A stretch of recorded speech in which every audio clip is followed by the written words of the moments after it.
नमस्कार सर्वांना। अर्थसंकल्पाचा हा आपण दुसरा भाग अभ्यासता। मागच्या भागामध्ये आपण काही पार्श्वभूमी समजावून घेतली। त्याच्यानंतर आपण कोणत्या 4 समूहांसाठी अर्थसंकल्प तयार करण्यात आलेला आहे त्याचा विचार केला, कोणते प्रमुख 4 विषय आहेत त्याचा आपण विचार केला आणि आता आपण शेवटच्या टप्प्यात म्हटलं होतं की 9 प्राधान्यक्रम आहेत ते आपल्याला अभ्यासायचे आहेत। थोडक्यात आपण त्यावेळी चर्चाही केली, पण हे 9 प्राधान्यक्रम कोणकोणते ते आपल्याला लक्षात घ्यायचे। म्हणजे पहिला प्रश्न की 2024च्या बजेटमध्ये किती प्राधान्यक्रम आहेत? 9 प्राधान्यक्रम आहेत। कोणकोणते ते 9 आपण पाहूयात।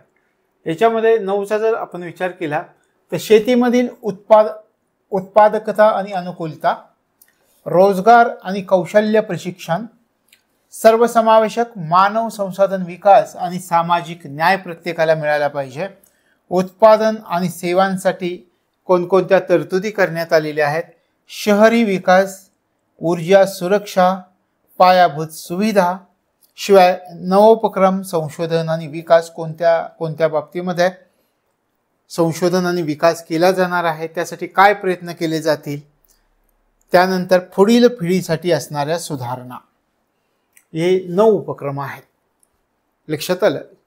4 समूह आपण पाहिले होते, 4 विषय पाहिले। आता हा 2024चा अर्थसंकल्प जो आहे त्याच्यामध्ये 9 प्राधान्यक्रम कोणते आहेत तर हे 9 प्राधान्यक्रम आणि याच 9 प्राधान्यक्रमांचा आपण अभ्यास करणार आहोत। शेतीमधील उत्पादकता आणि अनुकूलता पहिला प्राधान्यक्रम, आपण त्याचा विचार करूयात की यासाठी काय तरतुदी केल्या गेलेल्या आहेत। पहिला कृषी।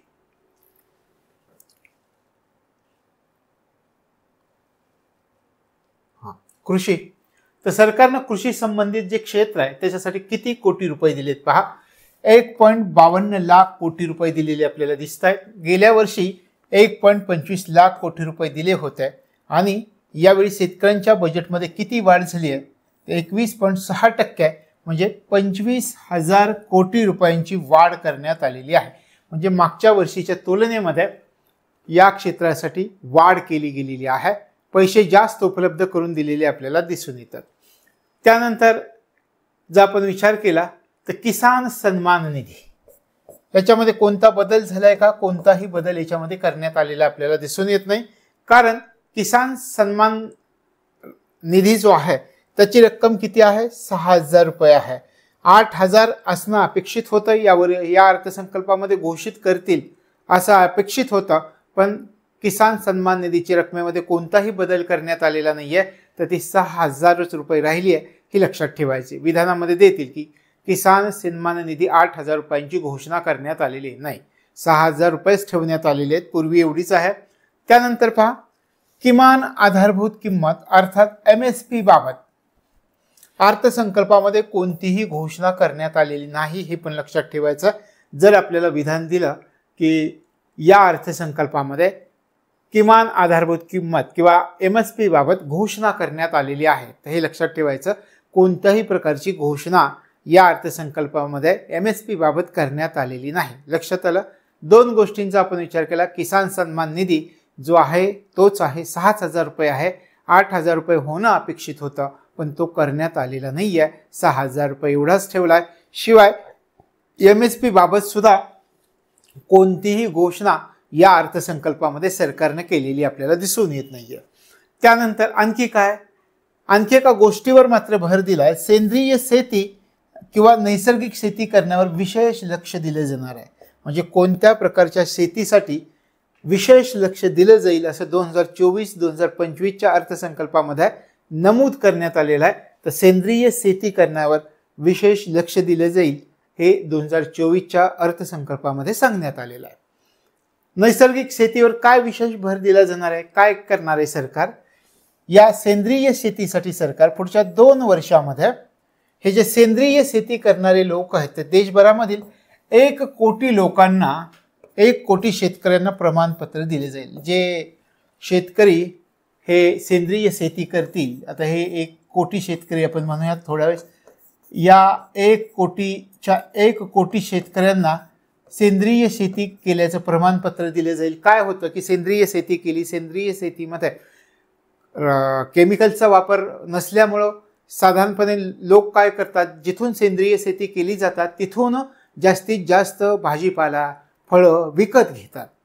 आणि मग सरकार काय म्हणतात की आम्ही काय करू, पुढच्या 2 वर्षामध्ये नैसर्गिक शेती करणारे जे देशामधील लोक आहेत 1 कोटी शेतकऱ्यांना आम्ही प्रमाणपत्र देणार आहोत, सेंद्रिय शेती हे करतायत म्हणून.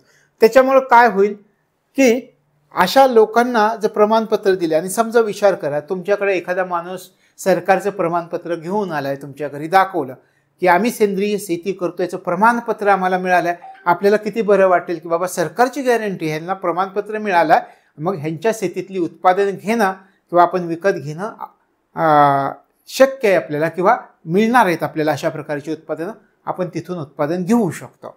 मग त्याचप्रमाणे सरकार म्हणते की पुढच्या 2 वर्षामध्ये आम्ही देशातील जे 1 कोटी शेतकरी आहेत त्या शेतकऱ्यांना प्रमाणपत्र देणार आहोत. आणि यामुळं काय होईल, प्रमाणपत्र दिल्यामुळं नैसर्गिक शेतीची ब्रँडिंग होईल. आणि मग नैसर्गिक शेतीची ब्रँडिंग झाली, आता 1 कोटी शेतकऱ्यांना प्रमाणपत्र दिलं, त्यांचा माल जास्त खपायला लागला, त्याचं ब्रँडिंग होणार. इतर शेतकरी विचार करणार, अरे आपण केमिकलचा वापर करतोय, पण लोक मात्र इकडे, लोकांचा ओढा इकडे आहे, मग बाकीचे शेतकरी सुद्धा ही सेंद्रिय शेती करण्यास प्रवृत्त होतील. यासाठी सरकार काय म्हणतं की आम्ही 1 कोटी शेतकऱ्यांना हे प्रमाणपत्र देईल सेंद्रिय शेतीचं. यामुळं या सेंद्रिय शेतीची ब्रँडिंग व्हायला मदत होईल, आणि यामुळं काय होईल, बाकीच्या शेतकऱ्यांना सुद्धा नैसर्गिक शेती करायला प्रोत्साहन मिळणार आहे. तशा प्रकारे सेंद्रिय शेतीवर विशेष लक्ष दिलं जाणार आहे, असं 2024च्या अर्थसंकल्पामध्ये सरकारनं घोषणा केलेली आहे. त्यानंतर सरकार काय म्हणतंय, एवढंच करून नाही चालणार, आपल्याला काय करावं लागेल, परिवर्तनशील कृषी संशोधन राबवावं लागेल, म्हणजे आपल्याला उत्पादकता वाढवावी लागेल. सरकारचं म्हणणं असं आहे की ज्या प्रमाणामध्ये आपली उत्पादकता हवी आहे त्या प्रमाणामध्ये अजूनही आपण उत्पादन काढू शकत नाही, मग ही उत्पादकता आपल्याला वाढवावी लागेल. उत्पादकता वाढवायची असेल तर काय करावं लागेल की वेगवेगळ्या आपल्या देशामधील वेगवेगळ्या राज्यांमध्ये वेगवेगळ्या प्रकारचे हवामान आढळून येत आहे, मग त्या प्रकारच्या बियाणांच्या जातीचा आपल्याला विकास करावा लागेल.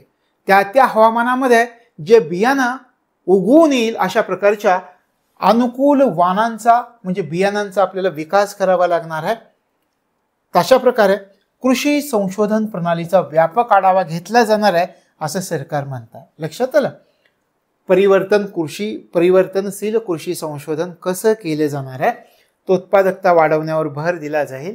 उत्पादकता वाढवण्यासाठी काय केलं जाईल, तर वेगवेगळ्या हवामानाला अनुकूल असणाऱ्या बियाण्यांच्या जातीचा विकास केला जाईल, आणि विविध हवामानामध्ये अनुकूल असणारी जी नवीन बियाण्यांच्या जाती आहेत त्यांचा शोध घेण्याचा प्रयत्न केला जाईल. तशा प्रकारे कृषी संशोधन करण्यावरती भर दिला जाईल हे सांगितलं जातं, आणि त्याला म्हणतंय सरकार परिवर्तनशील कृषी संशोधन आम्ही राबवणार आहोत. त्याच्यानंतर पहा सरकार आणखी काय म्हणताय की आम्हाला काय करायचं आहे, सहकार क्षेत्राचा विकास करायचा आहे. मग सहकार क्षेत्राच्या पद्धतशीर आणि सर्वांगीण विकासासाठी आम्ही काय करणार आहोत, तर राष्ट्रीय सहकारी धोरण राबवणार आहोत. शिवाय काही तेलबियांच्या बाबतीत आपल्याला आत्मनिर्भरता राबवायची आहे. मग मोहरी, भुईमूग, तीळ, सोयाबीन, सूर्यफूल 5 तेलबिया पिकं दिसतात, आणि याच्यामध्ये सरकार म्हणते यासारख्या तेलबियांसाठी आत्मनिर्भरता अभियान राबवलं जाणार आहे. लक्षात आलं, कृषीसाठी मोहरी, भुईमूग, तीळ, सोयाबीन आणि सूर्यफूल यासारख्या तेलबियांसाठी आत्मनिर्भरता अभियान राबवले जाईल. शिवाय आणखी काय, भाजीपाला उत्पादन आणि पुरवठ्याची साखळी निर्माण केली जाणार आहे. कशी साखळी पहा, भाजीपाला पुरवठा साखळीसाठी शेतकरी आणि उत्पादक संस्था, सहकारी संस्था आणि स्टार्टअप यांना प्रोत्साहन देण्यासाठी उत्पादनाचं संकलन, साठवण आणि विपणन ही साखळी मजबूत करण्यासाठी प्रयत्न केले जाणार आहेत. भाजीपाला उत्पादनासाठी पुरवठा साखळी मजबूत करण्याचा प्रयत्न केला जाणार आहे. अशा प्रकारे 2024च्या अर्थसंकल्पामध्ये तरतूद केलेली आपल्याला दिसते. शिवाय नवीन वाण सादर करणे म्हणजे बियाण्यांच्या जाती सादर करायच्यात. मग याच्यासाठी सरकार काय म्हणत आहे, शेतकऱ्यांच्या सोयीसाठी 32 कृषी आणि बागायती पिकांच्या 109 नवीन उच्च उत्पादक आणि हवामानास अनुकूल ज्या बियाण्यांच्या जाती आहेत त्या तयार करण्यात येणार आहेत असं सरकार म्हणत आहे. म्हणजे नवीन बियाण्यांच्या जाती तयार केल्या जातील. सुरुवातीला पण आपण अभ्यासलं, विविध हवामानासाठी अनुकूल असणाऱ्या नवीन बियाण्यांच्या जाती तयार कराव्या लागणार आहेत। मग सरकार म्हणतंय 32 कृषी आणि बागायती पिकांसाठी 109 नवीन उच्च उत्पादक आणि हवामानास अनुकूल बियाण्यांच्या जाती तयार केल्या जातील, नवीन वाण तयार केले जातील। शिवाय आणखी काय केलं जाईल पहा, कोळंबी उत्पादन आणि निर्यात। कोळंबीचा जर विचार केला तर परदेशात मोठ्या प्रमाणावरती मागणी आहे। मग आपल्याला सरकार काय म्हणतात की कोळंबी शेती, त्याची प्रक्रिया आणि निर्यात यासाठी नाबार्डच्या माध्यमातून वित्त पुरवठा करण्यात येणार आहे। नाबार्डच्या माध्यमातून वित्त पुरवठा केला जाईल। मग आपल्याला या ठिकाणी महत्त्वाच्या प्रश्नाचा विचार करावा लागतो की कोळंबी उत्पादन आणि निर्यातीसाठी वित्त कोणत्या बँकेकडून वित्त पुरवठा केला जाईल असं सरकारनं घोषणा केली, तर नाबार्ड, राष्ट्रीय कृषी व ग्रामीण विकास बँक, नाबार्ड ज्याला आपण म्हणतो। तर कोळंबी शेती प्रक्रिया आणि निर्यात यासाठी नाबार्डच्या माध्यमातून वित्त पुरवठा केला जाणार आहे। आणि शेवटची तरतूद जी आहे, डिजिटल सार्वजनिक पायाभूत सुविधा उपलब्ध करून दिली जाणार आहे। आणि मग त्यासाठी सरकार काय म्हणतंय, पुढच्या 3 वर्षामध्ये शेतकरी आणि त्यांची जमीन या डिजिटल सार्वजनिक पायाभूत सुविधेमध्ये समाविष्ट करण्यात येणार आहे। म्हणजे शेतकऱ्यांची जमीन जी आहे त्या जमिनीची सगळी नोंदणी सरकारकडे डिजिटल पद्धतीच्या स्वरूपात उपलब्ध असणार आहे। त्यासाठी आपण भू आधार क्रमांक अभ्यासला होता का, भू आधार क्रमांक 14 अंकी, तर त्याचा सुद्धा वापर या ठिकाणी सरकार करणार आहे। यामुळे काय होईल, यामुळे 400 जिल्ह्यामध्ये डिजिटल पीक सर्वेक्षण करता येणं शक्य होणार आहे। आणि मग डिजिटल पीक सर्वेक्षण जर करता आलं तर कोणत्या कालावधीमध्ये त्या पिकांची हानी झालेली असेल तर त्यांना अनुदान पण पुढच्या कालावधीमध्ये दिलं जाईल, पण एका जाग्यावर बसून ते डिजिटल पीक सर्वेक्षण करता येईल। आणि मग त्याच्या माध्यमातून जर त्या शेतकऱ्यांना काही आपल्याला निधी द्यायचा असेल तर त्यांच्या खात्यामध्ये किसान क्रेडिट कार्डच्या माध्यमातून आपल्याला पैसे सुद्धा टाकता येणार आहेत। तशा प्रकारे डिजिटल सार्वजनिक पायाभूत सुविधा या पिकांच्या सर्वेक्षणासाठी त्याची तयारी केली जाईल असं सरकार म्हणत आहे। लक्षात आलं। आणि याच्यामुळे काय होईल की सरकारचा पूर्ण डेटा सरकारच्या समोर असेल। 400 जिल्ह्यामध्ये सरकारला जागेवर बसून डिजिटल पीक सर्वेक्षण करता येणार आहे आणि त्याच्या माध्यमातून किती अनुदान द्यायचं ते द्यायचं असेल तर किसान क्रेडिट कार्डच्या माध्यमातून ते देता येणार आहे। तशा प्रकारे ही पहिली तरतूद, पहिला प्राधान्यक्रम आहे। त्या पहिल्या प्राधान्यक्रमामध्ये या सर्व तरतुदी आपल्या अर्थसंकल्पामध्ये सांगण्यात आलेल्या आहेत। पहा आता या ठिकाणी पहिला प्राधान्यक्रम आपला झाला, आपण पाहूयात।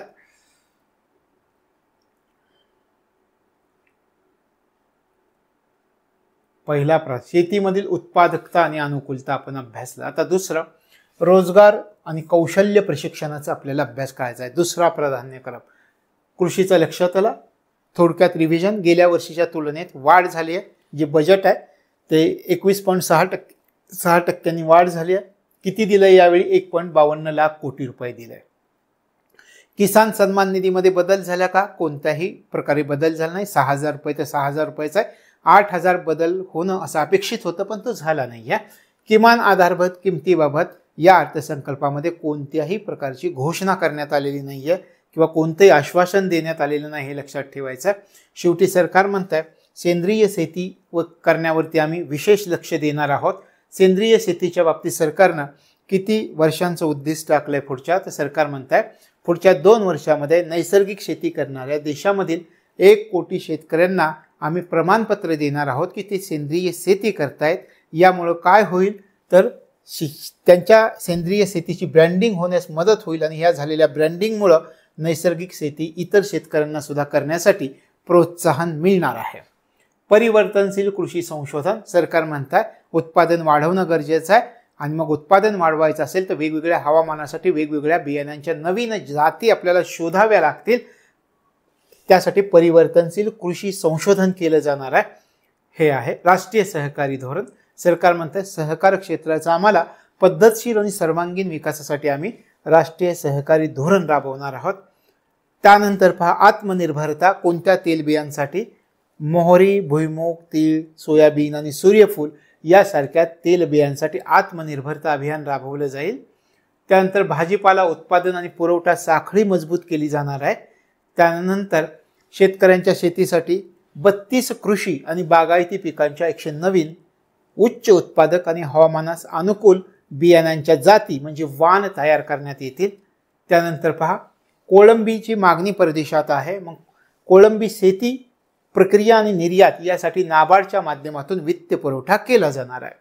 त्याच्यानंतर डिजिटल सार्वजनिक पायाभूत सुविधा पुढच्या 3 वर्षामध्ये शेतकरी आणि त्यांची जमीन हे सरकारच्या पूर्णपणे संगणकावर डिजिटल स्वरूपामध्ये त्या जमिनीची पाहणी करता येणार आहे. प्रत्येक जमिनीला भू आधार क्रमांक देण्यात येणार आहे. तशा प्रकारे डिजिटल सार्वजनिक पायाभूत सुविधा उपलब्ध करून दिल्या जातील. याच्यामुळे काय होईल की 400 जिल्ह्यातील पीक सर्वेक्षण जे करायचं ते डिजिटल पद्धतीनं करणं शक्य होणार आहे आणि किसान क्रेडिट कार्ड जारी केले जाणार आहे. तशा प्रकारे हे कृषीच्या बाबतीमध्ये काही घोषणा सरकारनं केलेल्या आहेत 2024च्या अर्थसंकल्पामध्ये. आम्ही काय काय करणार आहोत.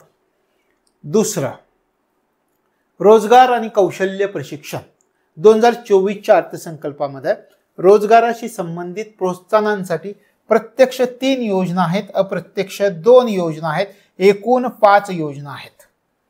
रोजगार आणि कौशल्य प्रशिक्षणासाठी एकूण किती योजनांची घोषणा सरकारनं केली? 5 योजनांची घोषणा केली. तुम्हाला जर विचारलं की रोजगार आणि कौशल्य प्रशिक्षणासाठी किती योजनांची घोषणा सरकारनं केली आहे, तर 5 घोषणांची. मग आपल्याला विचार करायचा आहे रोजगार आणि कौशल्य प्रशिक्षणामध्ये जे योजना आहेत त्याचे 3 टाईप, मुख्य योजनांचे 3 टाईप सरकारनं पाडलेत, ए, बी आणि सी. कोणकोणते टाईप आहेत पहा. प्रथमच नोकरी करणाऱ्यांसाठी योजना ए आहे. त्यानंतर उत्पादन क्षेत्रात रोजगार निर्मितीसाठी योजना बी आहे आणि नियोक्त्यांसाठी योजना सी आहे. म्हणजे उद्योगांचे जे मालक असतात त्यांच्यासाठी योजना सी आहे. तर अशा प्रकारे या 3 योजना राबवलेल्या आहेत सरकारनं. मग प्रत्यक्ष 3 योजनांमध्ये प्रथमच नोकरी करणाऱ्यांसाठी योजना ए काय आहे ते पहा. सरकार काय म्हणताय, एम्प्लॉईज प्रॉव्हिडंट फंड ऑर्गनायझेशनमध्ये प्रथमच नोंदणी करणारा जर एखादा उमेदवार असेल तर त्याला 1 महिन्याच्या पगारा एवढी रक्कम आणि 3 हप्त्यांमध्ये हस्तांतरित केली जाणार आहे. पण ती रक्कम 15,000 पेक्षा जास्त असणार नाही. आणि हा लाभ किती जणांना होण्याची शक्यता आहे असं सरकार म्हणताय, 2,10,00,000 तरुणांना याचा फायदा होण्याची शक्यता आहे. तर अशा प्रकारे प्रथमच नोकरी करणाऱ्यांसाठी योजना ए आहे. मग ए योजनेमध्ये काय सांगितलंय तर प्रथमच नोंदणी जर केली तुम्ही EPFO मध्ये म्हणजे एम्प्लॉईज प्रॉव्हिडंट फंड ऑर्गनायझेशनमध्ये तर 1 महिन्याच्या पगारा एवढी आणि 15,000 रुपयापेक्षा जास्त नसणारी रक्कम त्या उमेदवाराला, त्या नोंदणी करणाऱ्याला 3 टप्प्यांमध्ये हस्तांतरित केली जाणार आहे आणि हा लाभ 2,10,00,000 तरुणांना प्राप्त होणार आहे. त्यानंतर दुसरी, उत्पादन क्षेत्रात रोजगार निर्मितीसाठी योजना बी आहे. प्रोडक्शन सेक्टरमध्ये रोजगार निर्मितीसाठी योजना बी आहे. काय योजना आहे? सरकार काय म्हणताय, रोजगाराच्या पहिली 4 वर्षे जी आहेत त्या पहिल्या 4 वर्षामध्ये कर्मचारी आणि नियोक्ता या दोघांनाही त्यांच्या EPFO योगदानानुसार प्रोत्साहन मिळणार आहे. आणि मग या योजनेचा लाभ किती जणांना होणार आहे? 30,00,000 तरुणांना या योजनेचा लाभ होणार आहे. उत्पादन क्षेत्रात रोजगार निर्मितीसाठी योजना बी आहे. आणि किती सांगितले पहा, पहिल्या 4 वर्षांमध्ये काय केले जाईल, कर्मचारी आणि त्यांचे मालक या दोघांना सुद्धा EPFO योगदानानुसार प्रोत्साहन मिळेल. EPFO योगदानानुसार म्हणजे काय, एम्प्लॉईज प्रॉव्हिडंट फंड ऑर्गनायझेशन. आता हे काय आहे तर आपल्या अभ्यासाच्या थोडंसं वेगळं आहे, पण थोडक्यात तुम्हाला सांगतो. समजा एखादा उद्योग मोठ्या प्रमाणात नफा कमवतोय तर त्याच्या 2% रक्कम ही सरकारच्या वेगवेगळ्या खात्यांमध्ये टाकावी लागते किंवा त्यांची सामाजिक जबाबदारी म्हणून त्या खात्यांमध्ये टाकावी लागते. दारिद्र्यासाठी असेल किंवा इंटर्नशिप कार्यक्रमासाठी असेल तर 2% रक्कम द्यावी लागते. मग सरकार काय म्हणताय, पहिल्या 4 वर्षामध्ये कर्मचारी आणि नियुक्त दोघांनाही EPFO योगदानानुसार प्रोत्साहन मिळेल. म्हणजे काय, उद्योग आहे, हा मालक आहे. सरकार म्हणताय या मालकाला तुम्ही काय करा, हे जे 4 कर्मचारी आहेत या 4 कर्मचाऱ्यांना, उदाहरणार्थ 400 सुद्धा असू शकतात, मग हे आपण नुसतं इमेजिन करतोय, तर या 4 कर्मचाऱ्यांना तुम्ही एवढी रक्कम द्यायची आहे. मग हे मालक म्हणाल मी का द्यायची यांना, काही प्रमाणामध्ये रक्कम तुम्ही जी द्या म्हणताय ती का द्यायची, तर सरकार म्हणताय तुम्ही सामाजिक जबाबदारी म्हणून 2% रक्कम जी सरकारला जमा करता त्यातून ही रक्कम द्या, म्हणजे तुम्हालाही फायदा मिळेल आणि यांना सुद्धा फायदा मिळेल. कारण ही 2% जी रक्कम तुम्हाला द्यावीच लागते, एक सामाजिक जबाबदारी म्हणून त्या रकमेतून आम्ही यांचा खर्च करू, म्हणजे तुम्हालाही ती रक्कम देता येईल आणि आम्हालाही या कर्मचाऱ्यांना देता येईल, म्हणजे दोघांचाही फायदा होईल. मग हे पहा, उत्पादन क्षेत्रात रोजगार निर्मितीसाठी योजना बी आहे. रोजगाराच्या पहिल्या 4 वर्षामध्ये कर्मचारी आणि मालक दोघांनाही त्यांच्या EPFO योगदानानुसार प्रोत्साहन दिलं जाणार आहे आणि 30 लाख तरुणांना या योजनेचा लाभ होण्याची शक्यता आहे. आणि तिसरी योजना नियोक्त्यांसाठी, मालकासाठी सी, प्रत्येक अतिरिक्त कर्मचाऱ्यासाठी सरकार EPFO योगदानासाठी नियोक्त्यांना 2 वर्षासाठी दरमहा 3000 रुपयापर्यंतची परतफेड करेल. म्हणजे हे जे आहेत 3000 रुपयांची परतफेड केली जाईल. कशासाठी? प्रत्येक अतिरिक्त कर्मचाऱ्यासाठी. कोण करणारे? सरकार करणारे. जे EPFO योगदान दिलं जाईल त्या नियोक्त्यांना, त्या कंपनीच्या मालकांना 2 वर्षासाठी दरमहा 3000 रुपयांची परतफेड केली जाणार आहे सरकारकडून. आणि या योजनेमुळे किती लोकांना अतिरिक्त रोजगार मिळण्याची अपेक्षा आहे? तर 50 लाख लोकांना अतिरिक्त रोजगार मिळण्याची अपेक्षा आहे. अशा प्रकारे या आपण अभ्यासल्या 3 योजना. कुठल्या? पहा, रोजगार आणि कौशल्य प्रशिक्षणासाठी असणाऱ्या एकूण किती योजना? 5. त्यातल्या प्रत्यक्ष योजना, डायरेक्ट योजना 3 आहेत. प्रथमच नोकरी करणाऱ्यांसाठी 15,000 रुपये 3 टप्प्यांमध्ये हस्तांतरित केले जातील. 2,10,00,000 तरुणांना फायदा मिळेल. दुसरा आपण पाहिलं बी योजना, उत्पादन क्षेत्रात रोजगार निर्मितीसाठी योजना. पहिल्या 4 वर्षामध्ये कर्मचारी आणि नियोक्ता या दोघांनाही प्रोत्साहन दिलं जाईल. कसं दिलं जाईल मी तुम्हाला सांगितलं. आणि या दुसऱ्या योजनेसाठी 30 लाख तरुणांना या योजनेचा लाभ होण्याची शक्यता आहे. तिसरी मालकांसाठी मी तुम्हाला सांगितलं की प्रत्येक अतिरिक्त कर्मचाऱ्यासाठी आता सरकार परतफेड करणार आहे. किती? तर सरकार EPFO योगदानासाठी नियोक्त्यांना 2 वर्षासाठी दरमहा 3000 रुपयापर्यंतची परतफेड करेल. म्हणजे काय होतं, तुम्ही या ठिकाणी कामाला लागला तर काही रक्कम ती संस्था टाकते आणि काही रक्कम तुमच्या पगारातून दिली जाते. तर मग या ठिकाणी सरकार काय म्हणताय, नियोक्त्यांना 2 वर्षासाठी दरमहा 3000 रुपयापर्यंतची परतफेड केली जाईल आणि अशा प्रकारे 50 लाख लोकांना अतिरिक्त रोजगार मिळण्याची अपेक्षा आहे. त्याच्यानंतर पहा, 2 अप्रत्यक्ष योजनांमध्ये PM पॅकेज योजना एक आहे. त्याच्यामध्ये 1 कोटी तरुणांसाठी इंटर्नशिप कार्यक्रम जाहीर. म्हणजे काय होतं इंटर्नशिप कार्यक्रम? म्हणजे काय?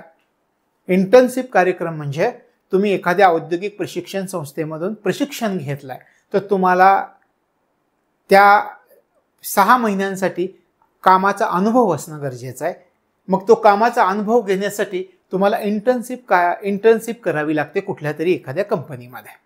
आणि मग सरकारने काय केलं, 1 कोटी तरुणांसाठी इंटर्नशिप कार्यक्रम जाहीर केला आणि या कार्यक्रमाला आपण PM पॅकेज योजना असंही मानतो. म्हणजे PM पॅकेज योजनाचा आहे हे उद्देश काय? रोजगार आणि कौशल्य निर्मिती साध्य करणं हा उद्देश आहे. 5 योजनांचे 2 लाख कोटी रुपयांचं PM पॅकेज जाहीर करण्यात आलेलं आहे. पहा, 5 योजना म्हटलं. किती योजना? रोजगार आणि कौशल्य प्रशिक्षणाच्या किती योजना? सरकार 5 योजना. 5 योजनांचे 2 लाख कोटी रुपयांचं PM पॅकेज जाहीर करण्यात आले. लक्षात आलं PM पॅकेज काय आहे? तर PM पॅकेजमध्ये 1 कोटी तरुणांसाठी इंटर्नशिप कार्यक्रम जाहीर करण्यात आलेला आहे आणि 5 योजनांचं 2 लाख कोटी रुपयांचं PM पॅकेज जाहीर करण्यात आलेले. काय सांगितलंय? पुढच्या 5 वर्षांसाठी 4.1 कोटी तरुणांना रोजगार, कौशल्य आणि इतर संधी उपलब्ध करून देण्याचं या पॅकेजचं उद्दिष्ट आहे. म्हणजे पॅकेजचा उद्देश काय आहे? पुढच्या किती वर्षाचं ध्येय आखलंय? पुढच्या 5 वर्षांसाठी किती तरुणांना? 4.1 कोटी तरुणांना रोजगार, कौशल्य आणि इतर संधी उपलब्ध करून देण्याचं या पॅकेजचं उद्दिष्ट आहे. आणि 5 वर्षांच्या कालावधीमध्ये काय केले जाईल? तर टॉप 500 कंपन्यांमध्ये 1 कोटी तरुणांना इंटर्नशिपच्या संधी उपलब्ध करून देण्यात येणार आहेत. 5 वर्षांच्या कालावधीत टॉप 500 कंपनीजमध्ये 1 कोटी तरुणांना, किती तरुणांना? 1 कोटी तरुणांना इंटर्नशिपच्या संधी उपलब्ध करून दिल्या जातील. आणि मध्ये याच्यामधून प्रत्येक महिन्याला CSRच्या माध्यमातून 5,000 रुपये इंटर्नशिप भत्ता आणि 6,000 रुपयांची एक रकमी मदत दिली जाणार आहे. अशा प्रकारे ही आहे PM पॅकेज योजना. प्रत्येक महिन्याला 5,000 रुपये इंटर्नशिप भत्ता आणि 6,000 रुपयांची एक रकमी मदत या सगळ्या इंटर्नशिपमध्ये जे करणार आहेत काम तर त्यांना दिली जाईल. तशा प्रकारे ही PM पॅकेज योजना लक्षात आली. काय काय होणार आहे पहा. PM पॅकेज योजनेमध्ये किती तरुणांसाठी इंटर्नशिप कार्यक्रम जाहीर करण्यात आला आहे? 1 कोटी. दुसरं उद्देश काय आहे? रोजगार आणि कौशल्य निर्मिती साध्य करायचे. 5 योजनांचं 2 लाख कोटी रुपयांचं PM पॅकेज जाहीर झालंय. आणि किती? पुढच्या 5 वर्षांसाठी किती तरुणांना? 4.1 कोटी तरुणांना रोजगार, कौशल्य आणि इतर संधी उपलब्ध करून देण्याचं या पॅकेजचं उद्दिष्ट आहे. 5 वर्षाच्या कालावधीत किती टॉप कंपन्यांमध्ये पहा.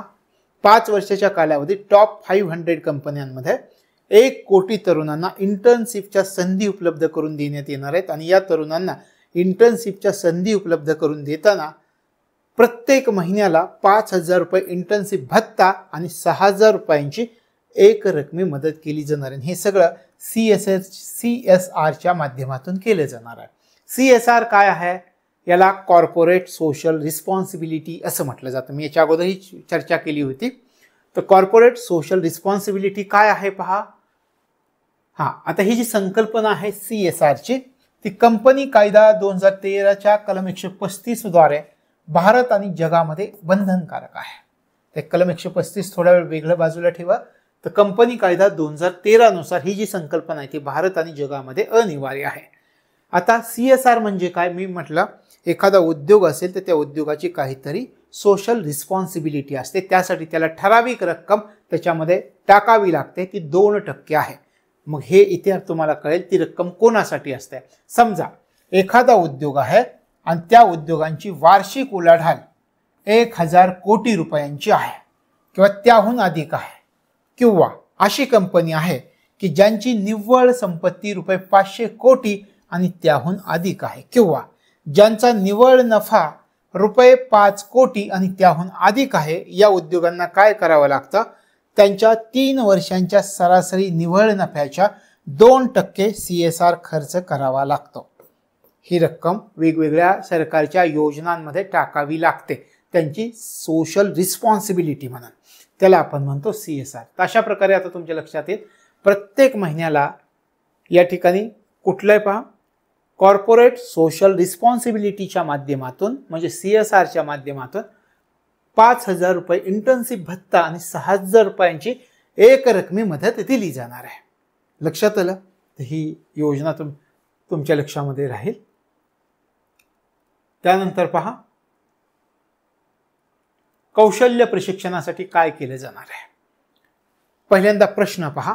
पुढील 5 वर्षात किती लोकांना कौशल्य प्रशिक्षण दिलं जाईल आणि किती प्रशिक्षण संस्था उघडल्या जाणार आहेत. म्हणजे आपला पुढचं उत्तर आणखी सोपं होईल, समजणं सोपं होईल. पुढच्या 5 वर्षाच्या कालावधीत किती लोकांना पुढच्या 5 वर्षांच्या कालावधीत 20 लाख तरुणांना कौशल्य प्रशिक्षण दिलं जाणार आहे. त्यानंतर यासाठी किती प्रशिक्षण संस्था उघडल्या जातील म्हणजे स्थापन केल्या जातील. यासाठी 1,000 औद्योगिक प्रशिक्षण संस्था स्थापन केल्या जातील आणि त्यांचं आधुनिकीकरण केलं जाईल. तशा प्रकारे कौशल्य प्रशिक्षण किती लोकांना आणि त्यासाठी किती संस्था उघडण्यात येणार आहेत. 5 वर्षांच्या कालावधीत 20 लाख तरुणांना कौशल्य प्रशिक्षण आणि यासाठी 1,000 औद्योगिक प्रशिक्षण संस्थांची स्थापना आणि त्यांचं आधुनिकीकरण केलं जाईल. तशा प्रकारे कौशल्य प्रशिक्षणासाठी सरकार काम करणार आहे. त्यानंतर पहा देशांतर्गत उच्च संस्थांमधील शिक्षणासाठी किती रकमेपर्यंत कर्ज आर्थिक सहाय्य दिले जाईल. उच्च शिक्षणासाठी किती रुपयांचं आर्थिक सहाय्य कर्जाच्या रूपात सरकार देणार आहे. देशांतर्गत उच्च शिक्षण संस्थांमधील जर उच्च शिक्षण घ्यायचं असेल विद्यार्थ्याला तर 10 लाख रुपयांपर्यंतच्या कर्जासाठी आर्थिक सहाय्य केले जाणार आहे. रोजगार आणि कौशल्य प्रशिक्षणासाठी सरकार काय काय करतं त्यातला हा पुढचा प्रश्न. देशांतर्गत उच्च शिक्षण संस्थांमधील शिक्षणासाठी किती रकमेपर्यंत कर्ज आर्थिक सहाय्य दिलं जाणार आहे. तर उच्च शिक्षणासाठी 10 लाख रुपयापर्यंतच्या कर्जासाठी आर्थिक सहाय्य दिलं जाईल. दरवर्षी 1 लाख विद्यार्थ्यांना ई-वाउचर दिलं जाणार आहे. ई-वाउचर आणि हे जे तुम्हाला कर्ज मिळणार आहे ते त्याच्यावर व्याज किती असणार आहे, तर वार्षिक 3% व्याज असणार आहे. 3% वार्षिक व्याज सवलत मिळणार आहे. म्हणजे 3% व्याज फक्त तुमच्यावरती आकारलं जाणार आहे. तशा प्रकारे देशांतर्गत उच्च संस्थांमध्ये जर एखाद्या विद्यार्थ्याला शिक्षण घ्यायचं असेल तर किती रकमेपर्यंतचं आर्थिक सहाय्य प्राप्त होईल, तर 10 लाख रुपये. त्याच्या व्याज किती असेल, तर त्याच्यावरती व्याज फक्त 3% असणार आहे आणि दरवर्षी 1 लाख विद्यार्थ्यांना ई-वाउचर्स दिली जाणार आहे त्याच्या माध्यमातून कौशल्य प्रशिक्षण. तर अशा प्रकारे हे लक्षामध्ये ठेवायचं आहे. हा आपला दुसरा मुद्दा संपला. हा दुसरा प्राधान्यक्रम आपण महत्त्वाचा या ठिकाणी अभ्यासला. या दुसऱ्या प्राधान्यक्रमामध्ये आपण थोडक्यात रिव्हिजन करूयात काय काय अभ्यासलं ते. दुसरा प्राधान्यक्रम रोजगार आणि कौशल्य प्रशिक्षण. एकूण योजना किती हे लक्षात ठेवा.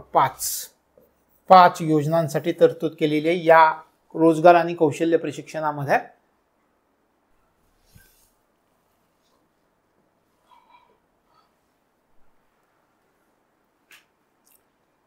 एकूण 5 योजना आपल्याला या ठिकाणी लक्षात ठेवाव्या लागतील. त्यानंतर याच्यामध्ये आपण त्या प्रत्यक्ष 3 योजना ज्या आहेत त्या पाहिल्या. ABC पहिली योजना प्रथमच नोकरी करणाऱ्यांसाठी योजना होती. दुसरी योजना उत्पादन क्षेत्रात रोजगार निर्मितीसाठी योजना B आहे. त्यानंतर नियोक्त्यांसाठी योजना C आहे, आपण समजावून घेतली. त्यानंतर 1 कोटी तरुणांसाठी इंटर्नशिप कार्यक्रम जाहीर करण्यात आलेला आहे. PM पॅकेज योजना असं म्हटलं जातं. मग त्याच्यामध्ये PM पॅकेज योजनेमध्ये काय केले, 5 योजना ज्या आहेत त्या 5 योजनांचं 2 लाख कोटी रुपयांचं PM पॅकेज जाहीर करण्यात आलं आहे आणि या 5 वर्षांसाठी 4.1 कोटी तरुणांना रोजगार, कौशल्य आणि इतर संधी उपलब्ध करून देण्याचं या पॅकेजचं उद्दिष्ट असणार आहे. 5 वर्षांच्या कालावधीत आणखी काय केले जाईल, तर टॉप 500 कंपन्यांमध्ये 1 कोटी तरुणांना इंटर्नशिपच्या संधी उपलब्ध करून दिल्या जातील. प्रत्येक महिन्याला त्यांना CSRच्या माध्यमातून 5,000 रुपये इंटर्नशिप भत्ता आणि 6,000 रुपयांची एक रकमी मदत दिली जाणार आहे. लक्षात आलं. पुढे जाऊयात. आता CSR आपण समजावून घेतला. कौशल्य प्रशिक्षण आपण लक्षामध्ये घेतला की पुढच्या 5 वर्षामध्ये किती लोकांना कौशल्य प्रशिक्षण दिलं जाईल आणि त्यासाठी किती प्रशिक्षण संस्था उघडल्या जातील. तर पुढच्या 5 वर्षामध्ये 20 लाख तरुणांना कौशल्य प्रशिक्षण दिलं जाणार आहे आणि त्याच्यासाठी 1000 औद्योगिक प्रशिक्षण संस्था स्थापन केल्या जातील. त्यांचं आधुनिकीकरण केलं जाईल. त्यानंतर पहा, देशांतर्गत उच्च संस्थांमध्ये शिक्षणासाठी किती रुपयांपर्यंतचं कर्ज किंवा आर्थिक सहाय्य दिलं जाईल हे पण आपण अभ्यासलं. तर उच्च शिक्षणासाठी 10 लाख रुपयापर्यंतचं कर्ज दिलं जाईल, आर्थिक सहाय्य दिलं जाईल आणि त्यासाठी फक्त 3% वार्षिक व्याज आणि दरवर्षी किती विद्यार्थ्यांना ई-वाउचर दिले जातील, तर 1 लाख विद्यार्थ्यांना ई-वाउचर प्राप्त होणार आहेत. तशा प्रकारे आता आपला पुढचा प्राधान्यक्रम कोणता आहे पहा, सर्वसमावेशक मानव संसाधन विकास आणि सामाजिक न्याय. सगळ्यांना न्याय मिळाला पाहिजे. सगळ्यांना या अर्थव्यवस्थेच्या प्रवाहात आपल्याला सामावून घेता आलं पाहिजे. सर्वांना या अर्थव्यवस्थेच्या प्रवाहात आणता आलं पाहिजे. म्हणून मग सर्वसमावेशक मानव संसाधन विकास करणं गरजेचं आहे. या उद्देशानं हा प्राधान्यक्रम मांडला गेलेला आहे. मग काय काय आहे या प्राधान्यक्रमामध्ये त्याचा आपण विचार करूयात. महिलांसाठी 3 लाख कोटी. मग लगेच तुम्ही मनामध्ये प्रश्न निर्माण करा, महिलांसाठी किती कोटींची तरतूद? 3 लाख कोटींची तरतूद करण्यात आलेली. ते कशा कशासाठी त्याचा पण आपण विचार करूयात. महिला आणि मुलींना लाभ देणाऱ्या ज्या ज्या योजना आहेत त्या योजनांसाठी 3 लाख कोटीहून अधिक तरतूद करण्यात आले. आपण पाहतो की महिलांसाठी आणि मुलींसाठी अनेक योजना सरकार सुरू करतं. मग त्यासाठी 3 लाख कोटीहून अधिकची तरतूद करण्यात आलेली आहे. शिवाय आता महिलांसाठी सरकार काय काय म्हणतंय? सरकार म्हणतंय महिलांना अर्थव्यवस्थेच्या मुख्य प्रवाहात आणायचं आणि मग महिलांना मुख्य प्रवाहात आणायचं असेल, महिलांच्या श्रमशक्तीमध्ये, आपल्या संपूर्ण देशाच्या श्रमशक्तीमध्ये महिलांचा सहभाग वाढवायचा असेल तर सरकारने काही तरतुदी केल्या. कोणत्या? कर्मचाऱ्यांमध्ये महिलांच्या सहभागाला प्रोत्साहन मिळावं म्हणून सरकार महिलांसाठी वसतिगृह बांधत आहे. लक्षात आलं? वसतिगृह बांधली जातील. शिवाय आपल्या देशाच्या श्रमशक्तीमध्ये महिलांचा सहभाग वाढावा यासाठी शिशुगृहांची स्थापना केली जाणार आहे. म्हणजे बऱ्याच अशा महिला आहेत की ज्यांना मुलं घेऊन कामाला जाता येत नाही. मग सरकार काय म्हणताय, जर श्रमशक्तीमध्ये महिलांचा सहभाग वाढवायचा आहे तर आपण काय करूयात की त्यांच्या मुलांना सांभाळण्यासाठी एखाद्या संस्थेची, एखाद्या संघटनेची स्थापना करूयात. मग शिशुगृहांची स्थापना सरकार करणार आहे आणि या शिशुगृहामध्ये मग त्या महिला मुलांना सोडतील आणि कामाला जाऊ शकतील. तशा प्रकारे त्यानंतर श्रमशक्तीमध्ये अधिकाधिक महिलांचा सहभाग कसा वाढवता येईल यासाठी सरकार प्रयत्न करणार आहे. तशा प्रकारे आपण अभ्यासला की महिला आणि मुलांना लाभ देणाऱ्या योजनांसाठी 3 लाख कोटी रुपयांपेक्षा जास्त तरतूद केलेली आहे. त्याच्यामध्ये महिलांसाठी जास्त विचार केला आहे की महिलांना कामाला जाताना कोणकोणत्या प्रकारची अडचण येऊ शकतात. मुलं असतील तर कामाला जाता येणार नाही. राहण्याची व्यवस्था जर केली तर त्यांना काम पण करता येईल. मग सरकार म्हणताय की आम्ही त्यांच्यासाठी वसतिगृह बांधणार आहोत. सरकार म्हणताय जर मुलांमुळं महिलांना कामाला जाता येत नसेल, श्रमशक्तीमध्ये सहभाग देता येत नसेल तर मग आम्ही शिशुगृहांची स्थापना करू. महिलांनी आपल्या मुलांना त्या शिशुगृहामध्ये सोडावं आणि मग कामाला जावं. म्हणजे मुलांची काळजी घेता येईल आणि महिलांनाही श्रमशक्तीमध्ये सहभागी करता येईल असं सरकारनं केलेलं आहे. त्यानंतर पहा, त्याच्यामध्येच सर्वसमावेशक मानव संसाधन विकास आणि सामाजिक न्याय यासाठी अर्थसंकल्पामध्ये कोणकोणत्या योजना आहेत. तर सर्वसमावेशक विकास करायचा आहे. देशाचे असे काही भाग आहेत की ज्यांचा अजूनही हव्या त्या प्रमाणात विकास झालेला नाही. ते भाग आपल्याकडून दुर्लक्षित राहिले आहे. मग सरकार म्हणताय की आता आपण अशा क्षेत्रांचा विकास करूयात. मग पहा, पूर्व क्षेत्राच्या विकासासाठी पूर्वोदय योजना सुरू करण्यात आलेली आहे. आणि नाव काय दिलंय? पूर्वोदय विकास भी विरासत भी. विकास भी म्हणजे काय? या क्षेत्राचा विकास पण करायचे आणि या क्षेत्राची जी सांस्कृतिक परंपरा आहे ती सांस्कृतिक परंपरा आपल्याला टिकवून सुद्धा ठेवायची आहे. म्हणून विकास भी विरासत भी असं याला म्हटलं गेलं. पूर्वोदय विकास भी विरासत भी. आता हे कशासाठी करायचंय? पूर्व क्षेत्राचा विकास काय होईल? आपण म्हणतोय की आपल्याला विकसित भारत व्हायचंय किंवा विकसित भारताचं स्वप्न आम्ही पाहतोय. मग विकसित भारताचं स्वप्न जर पाहायचं असेल तर आपल्याला काय करावं लागेल की जे भाग अजूनही मागासलेले आहेत, दुर्लक्षित आहेत, ज्या भागांचा अजूनही विकास झालेला नाहीये इतर राज्यांच्या तुलनेत, इतर प्रदेशांच्या तुलनेत, तर त्यांचा विकास करावा लागेल. उदाहरणार्थ पहा, एक कुटुंब आहे तर त्या कुटुंबाचा संपूर्ण विकास होण्यासाठी त्या कुटुंबातील सर्व व्यक्तींचा विकास होणं गरजेचं आहे. दोघांचाच विकास झाला आणि दोघं पडून राहिलेत म्हटलं तर त्या कुटुंबाचा संपूर्ण विकास होणार नाहीये. तसंच देशाचं सुद्धा आहे. काही भाग विकसित आणि काही भाग अजूनही मागासलेले आहेत असं म्हटलं तर आपण विकसित भारताचं जे स्वप्न पाहिलंय ते गाठू शकणार नाही आहोत. मग सरकार म्हणताय विकसित भारताचं उद्दिष्ट साध्य करण्यासाठी पूर्व विभागातील जे प्रदेश नैसर्गिक संसाधनांनी समृद्ध आहेत त्या राज्यांसाठी ही योजना आहे, ज्याला म्हटलंय पूर्वोदय योजना. लक्षात आलं? पूर्वोदय योजना.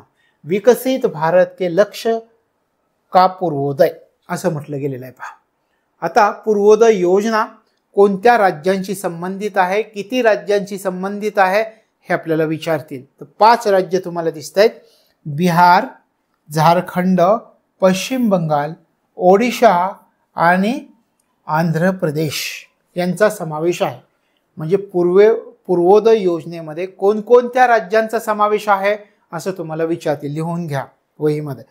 तिथे नोट्स समोर ठेवल्या असतील हे अपेक्षितच आहे, पण तिथे प्रश्न लगेच मांडून घ्यायचा.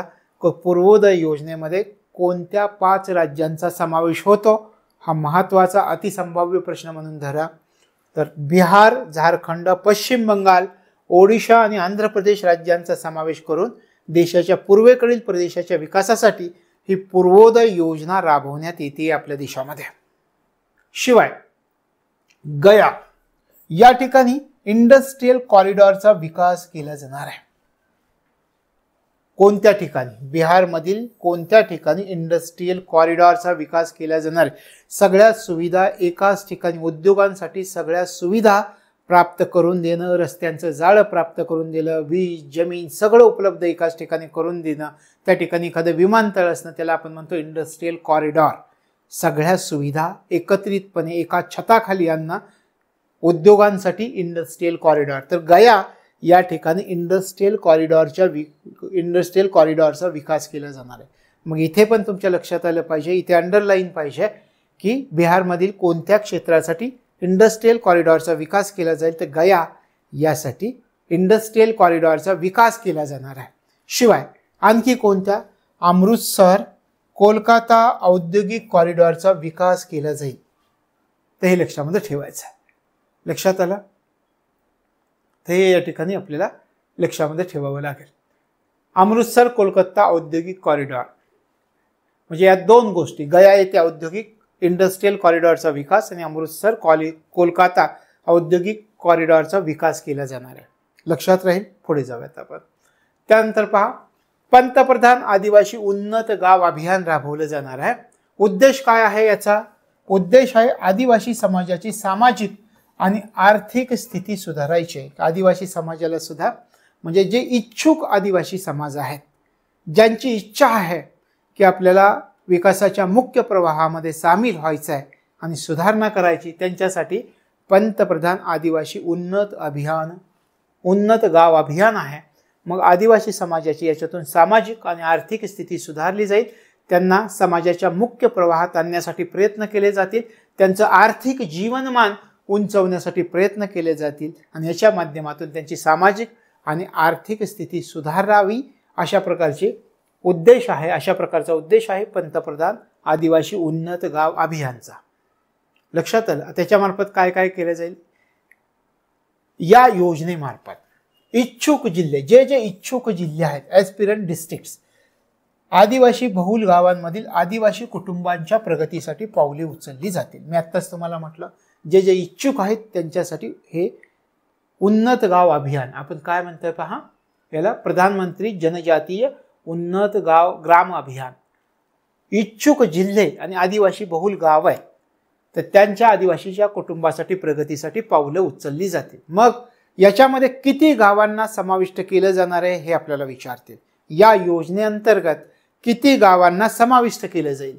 या योजनेअंतर्गत 63,000 गावांना समाविष्ट केलं जाणार आहे. आणि किती आदिवासी लोकांना या योजनेचा फायदा होणार आहे? तर 5 कोटी आदिवासी लोकांना या योजनेचा फायदा होणार आहे. लक्षात आलं? तर हे आपण सुरुवातीला पंतप्रधान आदिवासी उन्नत गाव अभियान तुमच्या लक्षात आलं. आदिवासी समाजाची सामाजिक आणि आर्थिक स्थिती आपल्याला सुधारायची आहे. मग याच्या अंतर्गत किती गावांना समाविष्ट केलं जाणार आहे? या योजनेमध्ये 63,000 गावांना समाविष्ट केले जाणार आहे. किती आदिवासी लोकांना या योजनेचा फायदा होईल? तर 5 कोटी आदिवासी लोकांना या योजनेचा फायदा होणार आहे. पुढची योजना पहा आणखी त्याच्यातली. प्रधानमंत्री ग्राम सडक योजनेअंतर्गत हवामान अनुकूल रस्ते बांधले जाणार आहेत. सगळ्यात महत्त्वाचं, प्रधानमंत्री ग्राम सडक योजनेचा हा कितवा टप्पा हे आपल्याला विचारतील. या योजनेचा 4था टप्पा सुरू होणार आहे. प्रधानमंत्री ग्राम सडक योजनेअंतर्गत हवामान अनुकूल रस्ते बांधले जातील. योजनेचा 4था टप्पा. योजनेच्या 4थ्या टप्प्यामध्ये किती गावं जोडली जाणार आहेत प्रमुख रस्त्याशी? या अंतर्गत 25,000 ग्रामीण वस्त्या गावं सर्व हवामानामध्ये अनुकूल असणारे तिथे रस्ते बांधले जातील. मुख्य रस्त्यांना ते जोडले जातील. म्हणजे किती? 25,000 गावांसाठी ही योजना आहे. 4थ्या टप्प्यामध्ये किती गावं जोडली जाणार आहेत हे आपल्याला विचारतील. 25,000 गावं जोडली जाणार आहेत. त्यानंतर पूर्वोत्तर क्षेत्रामध्ये पेमेंट बँकांची स्थापना केली जाणार आहे. पेमेंट बँकांची स्थापना कशासाठी? सुरुवातीला 1969-1980 मध्ये आपण बँकांचं राष्ट्रीयकरण झालं. कशासाठी? ग्रामीण भागामध्ये बँकांच्या शाखा पोहोचल्या पाहिजेत, ग्रामीण भागांमध्ये बँकांचा विस्तार झाला पाहिजे उद्देश ठेवून आपण राष्ट्रीयकरण केलेलं दिसतं. मग काही भाग अजूनही असे होते की त्या ठिकाणी बँकांच्या शाखा पोहोचलेल्या नव्हत्या. त्या ठिकाणी बँकांच्या शाखा पोहोचणं गरजेचं आहे. मग पूर्वोत्तर क्षेत्रात तिथे पेमेंट बँकांची स्थापना केली जाणार आहे. आणि कोणत्या बँकेच्या? तर इंडिया पोस्ट पेमेंट बँकेच्या 100 पेक्षा जास्त शाखा ईशान्येकडील भागात उघडले जाणार आहेत, कारण त्या ठिकाणी अजूनही हव्या त्या प्रमाणामध्ये बँकांच्या शाखा पोहोचलेल्या नाहीयेत, तर त्या भागामध्ये बँकांच्या शाखा उघडाव्यात या उद्देशाने इंडिया पोस्ट पेमेंट बँकेच्या 100 पेक्षा जास्त शाखा ईशान्येकडील भागामध्ये उघडल्या जाणार आहेत. त्यानंतर आंध्र प्रदेशाला विशेष पॅकेज दिलं गेलेलं आहे. किती दिलेलं आहे? आंध्र प्रदेशसाठी 15,000 कोटी रुपयांच्या विशेष पॅकेजची घोषणा करण्यात आलेली आहे आणि याच आर्थिक वर्षामध्ये हे पैसे दिले जाणार आहेत.